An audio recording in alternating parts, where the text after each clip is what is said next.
So hi everyone, welcome to day 4 of Pop-Up COP.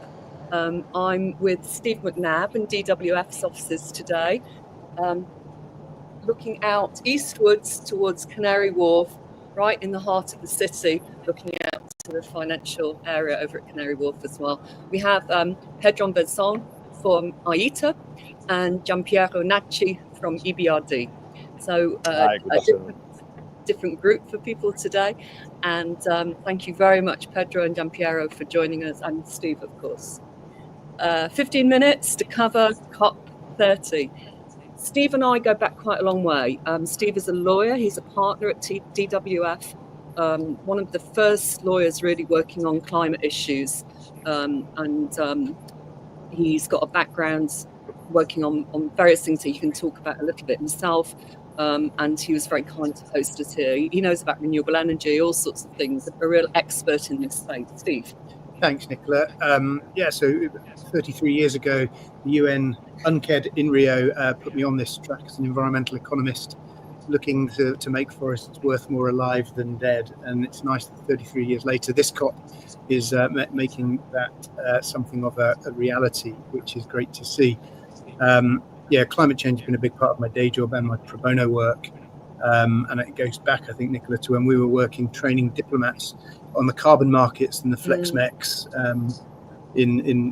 when the US had ironically dropped carbon trading into the UN process back in the Rio and Kyoto days. Well, that brings us right back to Brazil here. I actually didn't know. I was in Rio in '92 as well. So were you there? No, I wasn't there. I was there. I was there with Chatham House. So, Pedro, can you tell us a little bit what's going on? Sorry, we've got to keep the momentum going. Sure. It's a pleasure. Thank you, Nicola and Steve. It's a great opportunity here to share a bit more about what we are seeing at COP this year. So as you know, we don't have negotiations. Can you say who you are and what your role is, please? Yes, for sure. So my name is Pedro Venzon. I am a policy manager and Brazil lead at AITA. So basically, I am coordinating all our activities here in Brazil on carbon markets. AITA is a private sector association, a non-profit association focused on carbon markets, and how can we help both the public sector and the private sector to engage with these market-based instruments. So that's what we do here at COP as well. Every year we have a pavilion in the Blue Zone, and we cover the negotiations really closely, more focused on this part of carbon markets. As I was saying, we are not going to have this year negotiations on Article 6. So these negotiations last year, they decided that only come back in 2028. But we are going to have some issues that the parties need to discuss. For example, the supervisory body.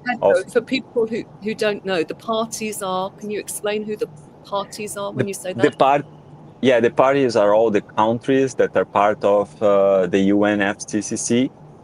So basically, at COP, they discuss the key issues that they need to align for the next year. So basically what we try to do here is to have a consensus on the most challenging topics. And sometimes, although we don't have negotiations, we need to have general guidance from the countries for these bodies of the UNFCCC to work together and efficiently over the year with the instructions of the parties. It's a party-driven process, so it's a country-driven process. The UNFCCC is like an entity that depends on their guidance to move forward. So this year, basically, there will be some reports from the work that they have developed over the year. Under Article 6, we have two main instruments that are related to markets, 6.2 and 6.4. The 6.4 is a centralized mechanism where you have a carbon market being developed under the UNFCCC. and this market is being implemented by the supervisory body of the mechanism. So Pedro, we've had a little bit on this already, thanks from Alessandro. So can you just cut very quickly, 1 minute, on what you've seen in the last maybe 24 hours, what's going on at the moment? Just give us a flavour. Thank you. Yes, no, that's great. So 3 main points that they're discussing, like specifically on 6.4. One is regarding nature. There is a discussion around integrity and long-term permanence. And some parties are also concerned that if we insist in having like a perfect system, we are not going to have scale. So integrity without scale is climate inefficient. Scale without integrity is climate counterproductive. So basically, this is the main discussion, and also about the lack of transparency as well from these discussions that happens over the year. So the supervisory body of the mechanism, sometimes they request consultations to inform the process, but some countries are a bit concerned that these periods for consultations are too short to have like informed submissions. The third thing, we have to go quick. What's the third issue?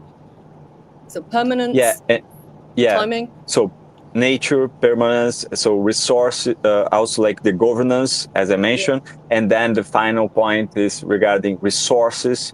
So the Article 6.4 of the mechanism is running out of money. So they need to decide how they will provide the resources that are needed to operationalize the mechanism.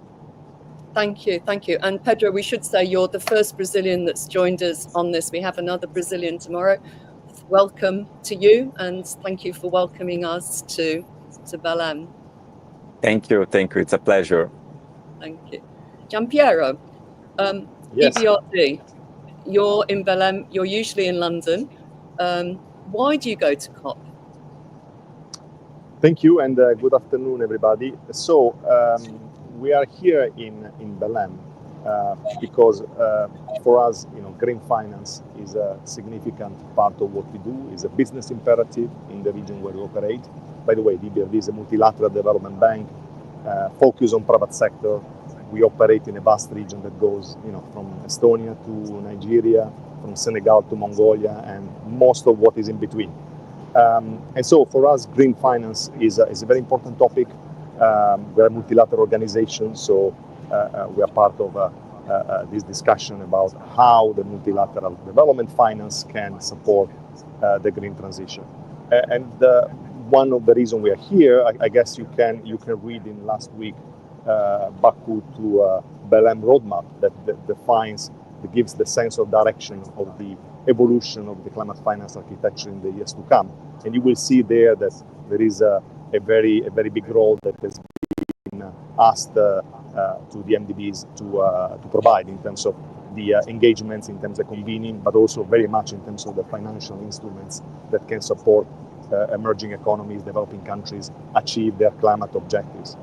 And at the same time, we're also here because our countries are here. Most of the countries where we operate have delegations, representations, and this is also a further demonstration of the growing, or at least stable, demand for green finance in the region where EBRD works.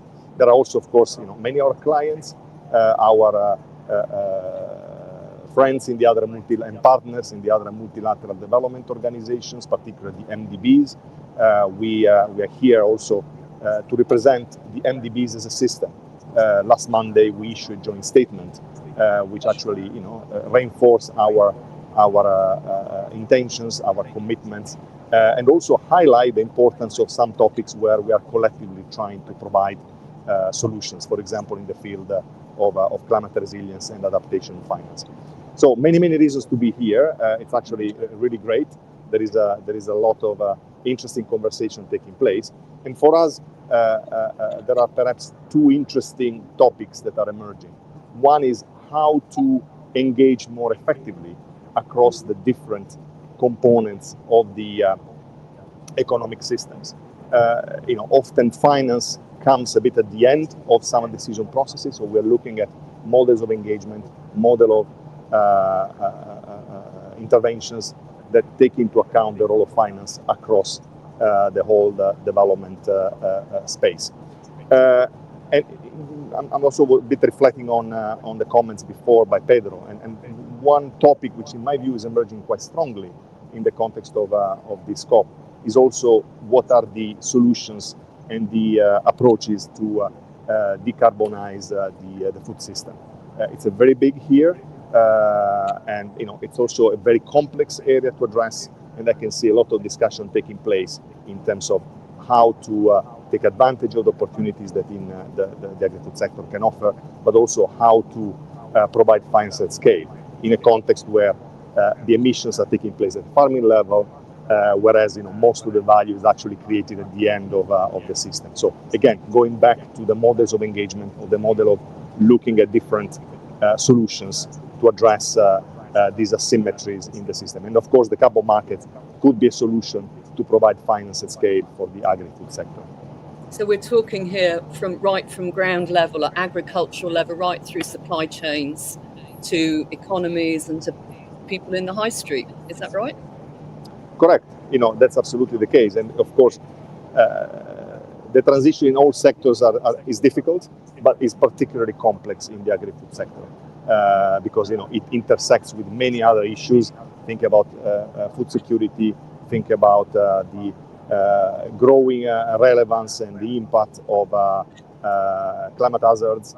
One topic again that is emerging very strongly here is extreme heat, and extreme heat has implication in the life of people in cities, but also very much in the way the farming industry is developing. So all these things intersect, and that's why it's important to be here to test this model of cooperation, of engagement, but also to try to identify solutions that bring together different parties. Thank you, Giampiero. I also would like to thank you for your support and sponsorship. So people who are watching, EBRD are very practical and they're helping bring Pop-Up COP to life, and they have given sponsorship to us, and we're very grateful to that. Thank you. And we look forward to what's driving us all, which is trying to create sustainable change and moving more money into creating these changes. We were actually, Steve and I were talking a little bit just before the call about the interconnectivity between different issues, just what you brought up. Would you want to speak about what you were saying? It's striking what Giampiero said. One of the things that cross-cutting themes where climate change is a force multiplier can be for what ill. Do you mean by a force multiplier? Well, looking at health, for example, and air quality, World Health Organization identifies 7 million deaths as a result of air quality issues, both indoor and outdoor. Climate change, heat, extreme heat, forest fires. I have family in Singapore. When certain fires offshore are burning, the air quality drops and life changes there quite considerably.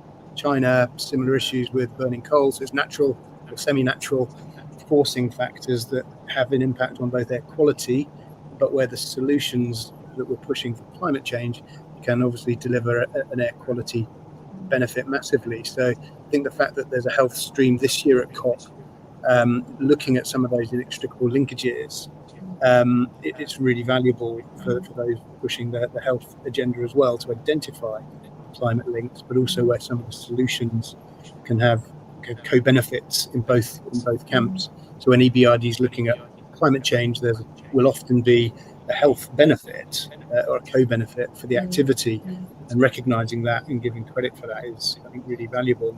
The COP on some of the health action plan that's coming through, that's going to be really valuable, I think. I think that's part of when Giampiero and I talked about this in the last month. It's less than a month that we had this idea, Giampiero, and we came to you, is that, we're trying to show the connectivity of something that might seem quite opaque and dry as COP, to how does this affect all of us, and how does it work through all the different types of members that somebody like IETA, the organisation that IETA has. We know that the connectivity, but trying to bring this to life for other companies, other sectors, and also for individuals and citizens, because this is an issue that we know affects so many different issues and right through our economies and societies. So thank you everybody for joining Pop-Up COP today, and we're bang on time, so I'm going to wrap it up and call it a day. Thank you. Thanks very much. Thank you so much. Bye Have a bye. great Bye bye. Bye.